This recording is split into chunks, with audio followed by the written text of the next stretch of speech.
Tuhan bersamamu. Inilah Injil suci menurut Markus. Dimuliakanlah Tuhan.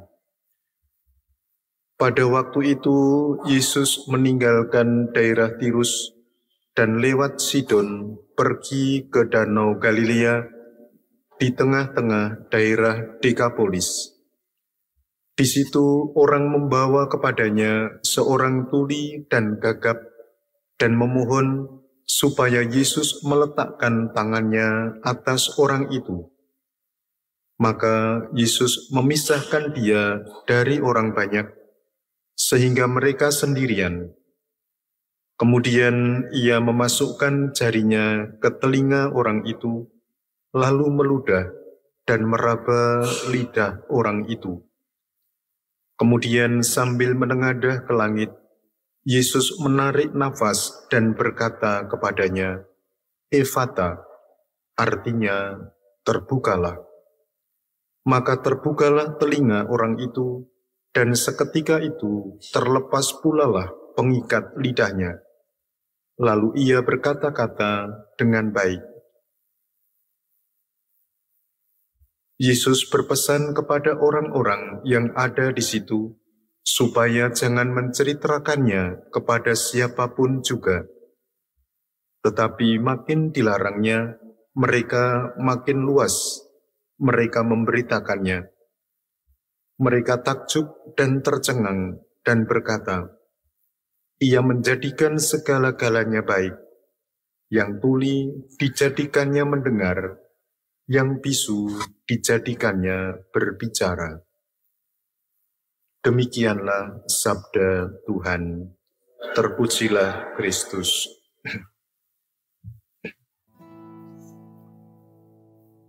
Para saudara yang terkasih di dalam nama Tuhan,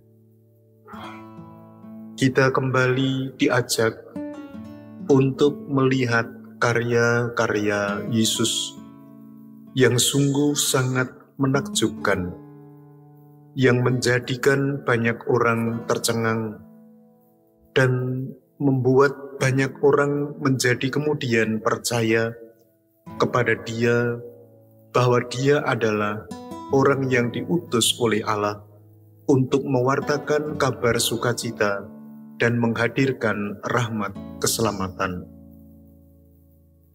Orang yang sakit datang kepada Yesus. Mereka mempunyai keyakinan bahwa Yesus mampu menyelesaikan persoalan hidupnya.